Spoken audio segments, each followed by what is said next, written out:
Saint-Raphaël pour poursuivre sur la dynamique après le match nul contre Montpellier, après la victoire autoritaire face à Cesson-Rennes. L'ambition du SRVHB, c'est de remporter un deuxième match consécutif à la maison.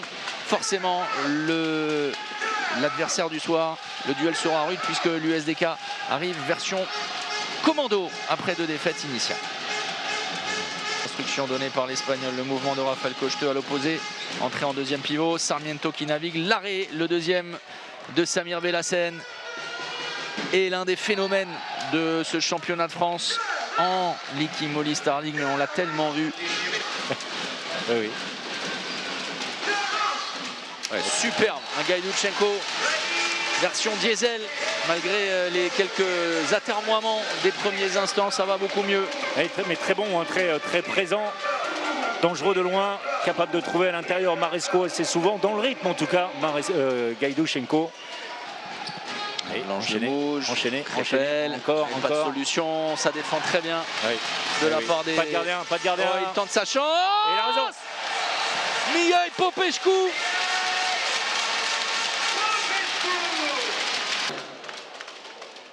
On va en rester là donc, effectivement. 17-14, assez logiquement pour Saint-Raphaël. Et qui a passé un petit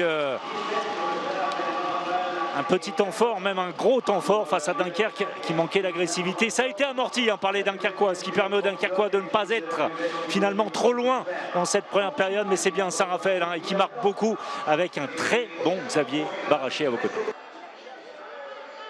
D'aborder les choses dans l'intensité mise également. On vous juge par rapport à... Elle est bonne cette passe. Elle est très bien. Oh, exceptionnel! Alexandre Demaille sur Steve-Marie Joseph. Quel arrêt à la Andreas Wolf. À la Silvio Innovator, tout ce que vous voulez. Alors, pour l'avoir vu récemment, plus qu'Andreas Wolf ces derniers temps.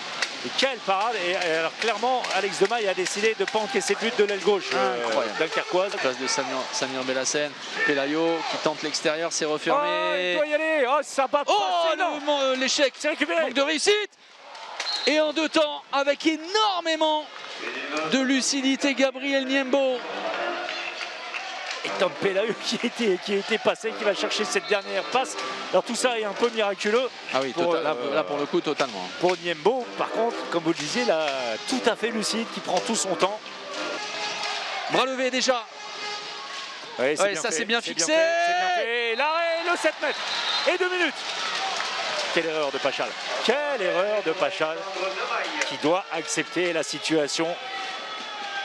Alors ça il y aura un débrief personnel et c'est normal, ça s'apprend. Le handball est ce qu'il ne faut pas faire dans ce genre de situation. On est dans les 5 dernières minutes, 4 minutes 30. Alors même si sincèrement... C'est dur parce qu'il est percuté, Pachal. Oui, bien sûr, il freine sa course. Alors il touche... et l'USDK retient son souffle. Oh, c'est une bougie qu'a allumé Edson Imar. Mais il reste désormais que 2 minutes. Et ce sera trop tard. Gaïdoutchenko. Et pour Maresco qui offre de manière certaine désormais la victoire à Saint-Raphaël. Imaginez-vous, au terme de son 3e match, 2 victoires, 1 match nul contre Montpellier lors de la première journée. Et la saison de Saint-Raphaël est parfaitement lancée. Et la victoire pleine, la 2e de la saison. La victoire 29-26 de Saint-Raphaël dans un palais des sports Jean-François Krakowski des Grands Soirs. Le succès est réel. 2 victoires, 1 match nul et un départ de saison canon pour les Raphaëlois. Et regardez, je vous parlais de la confiance, de la satisfaction. Et c'est ça, restons sur ces images, bien évidemment. La joie des Raphaëlois, comme si ils avaient acquis quelque chose au terme du championnat. On n'en est qu'à la 3e journée. Oui, mais regardez, on n'a jamais vu ces images. Raphaël, félicitations. C'est un début de saison canon avec plein de choses, des ingrédients. Alors du jeu déjà, une âme, un public et un état d'esprit absolument irréprochable. Exactement, c'est ce que je t'avais dit. On ne savait pas comment on allait cette année, pour l'instant on démarre plutôt bien. Tu sais, les victoires ça fait de la confiance, on a un groupe qui va arrêter. Alors du coup, je pense que les mecs ils ont envie bien de finir. Et puis quand tu joues dans des salles pleines et que Ça fait plaisir, non? De revenir à Saint-Raph et de retrouver un peu l'ambiance. Je pense qu'aujourd'hui on a retrouvé notre niveau, le niveau de tous les joueurs. Et félicitations à Xavier qui a fait un gros match parce qu'il était seul sur le poste et je pense qu'il faut le mettre à honneur à ce match-là, il nous a vraiment beaucoup apporté. Mais voilà, c'est bien, on va à Nancy. Jusqu'à la journée 6, on a des matchs abordables. Donc maintenant, on va essayer de faire le plein de points avant de rencontrer les cadors. Allez kiffer un peu, Raphaël, allez-y, profitez. Parce que ça aussi, hein, au micro, on va avoir quelqu'un. Alexandre Demaille avec nous. Félicitations, Alexandre, avec une super entrée en seconde période. Mais au-delà de ça, c'est l'état d'esprit, c'est ce dont on parlait avec Raphaël dans un palais des sports qui a retrouvé de la vie aussi. Ah ouais, complètement là, c'est super de jouer, les jeunes ils ont eu l'initiative de prendre les tambours et tout.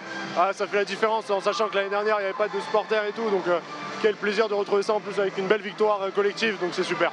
Et alors on parlait de plein de choses en début de saison et notamment sur le fait que l'effectif soit très stable.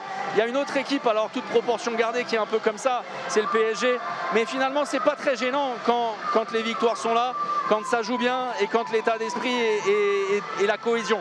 Ah bah quand il y a les victoires, tout va bien, mais là en plus il y a l'état d'esprit, il y a la cohésion. Ça faisait un moment qu'on l'avait perdu je pense et franchement là depuis 3 matchs, même en prépa on l'a retrouvé et c'est vraiment que du plaisir là.